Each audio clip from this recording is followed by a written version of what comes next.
is Astrid, and today we're going to talk about how I started my small business. So, my business is a sticker and stationery brand called AsterumiCo, and basically, I'm going to go through the whole thing, the whole process about how I decided to start the business and how I made it happen. And that's what we're gonna talk about in this video. So the main things you need to think about are products, production, budget, and renting. So for the products, basically you have either just a sticker business and a stationery store, or you can mix both. But for a sticker business, it's mostly stickers, die-cut stickers. Basically, it's stickers that you put on things like PCs and tumblers, and they're supposed to be waterproof. Or you can have sticker sheets.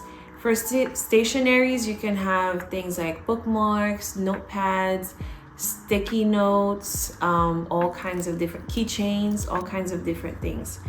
What you have to think about is when you decide to pick a product, are you going to make it at home, or are you going to get it made by a manufacturer? So these are the things that can help you decide what you want to start with.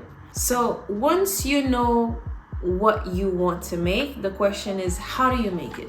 So like we said earlier, it's either you make it at home or you get a manufacturer to do it. Now there's two types of manufacturers. There's either local or there's either out of seas. And a lot of us, when we want to use out of seas, we use Alibaba, which is a Chinese website. And basically, the difference between locally and a Chinese manufacturer is when you buy stickers, you have to buy individual stickers. So you're buying the sticker to resell the sticker. So if I would have bought my stickers in here, so USA, individually, most of the websites are $1 versus getting it manufactured from China is 12 cents. So basically, it's a matter of choice, because some people say that locally you have a better quality. I think that you just need to find the right manufacturer, and the way to do that is to look at the reviews. Just look at the reviews of the manufacturers. Do they have good reviews? Do you recognize popular? When you go in the reviews and you see the products, do you recognize a big brand and their products? So then you can trust them like that. So basically, why do most people don't use the same manufacturer? Or you may wonder, can you give me your manufacturer, or do you recommend any manufacturers? One of the reasons why people don't give you necessarily the manufacturer that they use is because it all depends on your location.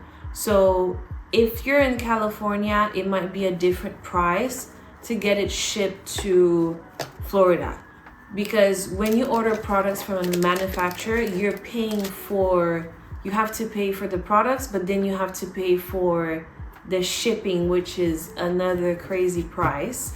Depending on your manufacturer, they can tell you that the shipping is included in the products, and some people will separate them. So imagine I order 200 stickers and they came out to be, I think I ordered something like 400 stickers, and they came out to be $100, and then $100 more for the shipping.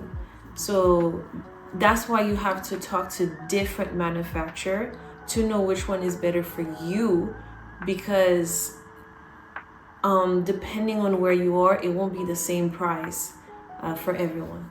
Now let's talk about budget. So basically, I still wanted to produce some stickers at home. So I'm doing both, producing outside and producing at home. For the moment, I'm still trying to understand how to use the Cricut machine. I would love to switch to the Silhouette eventually, because I heard it's way better, but that's what I started with because that's what it's the most affordable. That's what we all start with. So I started with the Cricut Explorer 2. When we talk about budget, you want to know if you're going to make some products at home and get some of them manufactured outside of home. So with that, you're going to need things like a printer, you're going to need a Cricut machine, you're going to need a paper cutter, a paper cutter rounder, so the things to make the corner round, because that's what everyone is doing. So there's so many things to take into consideration when you think about your budget. The main thing you need to focus on is, if you want to make it at home, what products do you need and how much do you need? So let's say that starting a sticker business is between $800 and $1,000. How do you get to afford all of that? Me, I started getting the products, I started getting the tools to make the products since summer. I started getting the products since last summer, so it's been around 6 to 7 months that I've been buying one product at a time. Now let's talk about branding. For the moment, I picked food because I'm a foodie, so I didn't start with anything complicated. But I do believe that my style may change over the years, and that's okay. That's one thing you need to know too. It's okay for your brand to change and evolve or refine itself. You know what I'm saying? But if you don't know what to make, in terms of sticker business, most people do cute animals, kawaii style or cute, and then they use pastel colors, and basically that's it. I hope all of this helps. So I'll make other videos next time. I hope you enjoyed the video. Please like the video and subscribe, and see you next time.